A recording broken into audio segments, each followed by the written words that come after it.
সরকারের তরফ থেকে জ্বালানি তেলের মূল্য বৃদ্ধির পর গ্রাহকদের প্রতিক্রিয়া জানার জন্য সরাসরি আমরা আপনাদের সাথে যুক্ত রয়েছি সিলেটের চৌকি দেখি উত্তরা পেট্রোলিয়াম থেকে। প্রিয় দর্শক, সবাইকে ইমজা নিউজের এই মুহূর্তে লাইভে স্বাগত জানাচ্ছি।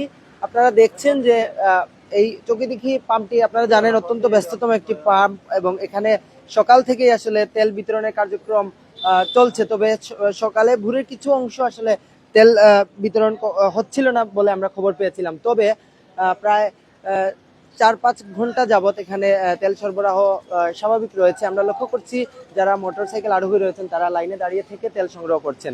আমরা তেল সংগ্রহ করতে যে বিষয়টি লক্ষ্য করছি সেখানে আসলে গ্রাহকদের চাহিদা মাফিক যার যত লিটার প্রয়োজন তত লিটারই তারা পাচ্ছেন। একটু যদি আপনাদেরকে সরাসরি চিত্র দেখানোর চেষ্টা করি, এখানে একজন প্রায় ১,০০০ টাকার পেট্রোল নিলেন, যেখানে তিনি প্রায় ৭.৫ লিটার তেল তিনি পেয়েছেন। তো এরকম আমরা অনেকেই ১২ লিটার ১৫ লিটার তেল নিতে আমরা লক্ষ্য করেছি, কেউ ৫০০ টাকার তেল নিচ্ছেন। তো আপনাদেরকে একটু জানিয়ে রাখি যে মধ্যপ্রাচ্যের যুদ্ধের কারণে আসলে অস্থির গোটা বিশ্বের জ্বালানি বাজার। ফলে বাংলাদেশে গত ১.৫ মাস থেকে জ্বালানি তেল নিয়ে চলছে সংকট। সরকার কখনো কখনো বলছেন এটি কৃত্রিম সংকট।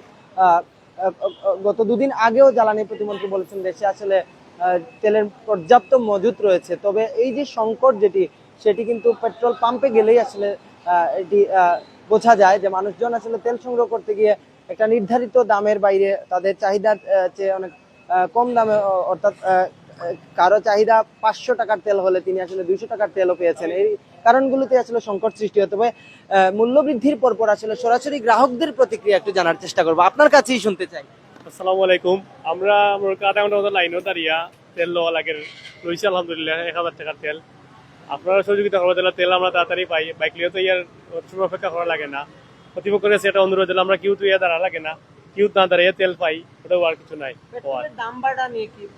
পেট্রোলের দাম বাড়ে তো অবশ্যই, যে জায়গায় বাংলাদেশে পেট্রোলের ক্রাইসিস আছে এর জন্য মানে দাম বাড়ছে, অতটুকু আর কিছু নাই। আপনারা যেটা দাম কমে সহযোগিতা করুক, আপনারা মিডিয়া ভাই হলো আসুন, আপনার কাছে মিডিয়া ভাই তুলে ধরুক, আপনারা তুলে ধরলে আপনারা একান্ত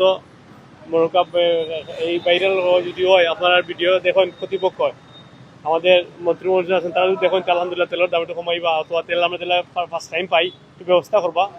ধন্যবাদ আপনাকে। যে দুটি বিষয় তিনি তুলে ধরলেন, একটি হচ্ছে যে তেলের দাম বাড়া নিয়ে তিনি যেটি বলছেন যে সরকার আসলে আরেকটু কমানোর তিনি আবেদন করলেন, এবং পাশাপাশি তিনি যেটি বললেন যে সাধারণত তেল যে পাওয়া যায় না সেই বিষয়ে তিনি খুব ঝাড়লেন এবং বললেন যে আসলে এই তেল যাতে স্বাভাবিকভাবেই আসলে পাওয়া যায়। তবে এই পাম্পটিতে আমরা সেটি লক্ষ্য করছি স্বাভাবিকভাবেই গ্রাহকরা তেল পাচ্ছে না। একটি বিষয় আপনাদেরকে জানিয়ে রাখি, গতকাল জ্বালানি মন্ত্রণালয় থেকে এক বিজ্ঞপ্তির মাধ্যমে এপ্রিল মাসে ভোক্তা পর্যায়ে প্রতি লিটার ডিজেলের দাম ১০০ টাকা থেকে বাড়িয়ে ১১৫ টাকা, অক্টেনের দাম ১২০ টাকা থেকে বাড়িয়ে ১৪০ টাকা, পেট্রোলের দাম ১১৬ টাকা থেকে বাড়িয়ে ১৩৫ টাকা এবং কেরোসিন ১১২ টাকা থেকে বাড়িয়ে ১৩০ টাকা নির্ধারণ করা হয়েছে।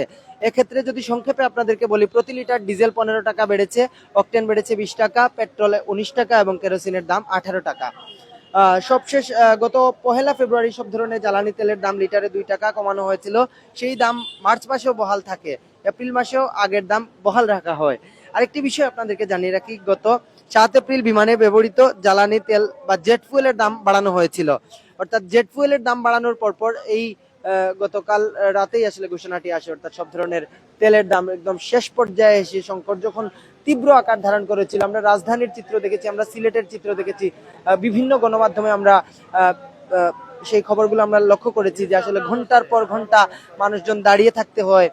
তেলের পর্যাপ্ত, সরকার বলছেন পর্যাপ্ত মজুত রয়েছে, তারপরও ভোক্তা পর্যায়ে পাম্পে পর্যাপ্ত তেলের সরবরাহ না থাকার কারণে গ্রাহকদের যে ভোগান্তি সেই চিত্র আমরা লক্ষ্য করেছি এবং সরকারও একদম শেষ পর্যায়ে এসে এই দামটি বাড়িয়েছে। এবং এই নিয়ে আমরা সাধারণ গ্রাহকদের সাথে কথা বলেছিলাম, তারা কেউ অর্থাৎ অনেকটা মিশ্র প্রতিক্রিয়া ব্যক্ত করেছেন। কেউ বলছেন সরকারের এটি একটি সঠিক সিদ্ধান্ত, আবার কেউ বলছেন যে এই সংকটাপন্ন পরিস্থিতিতে সরকারের তেলের দাম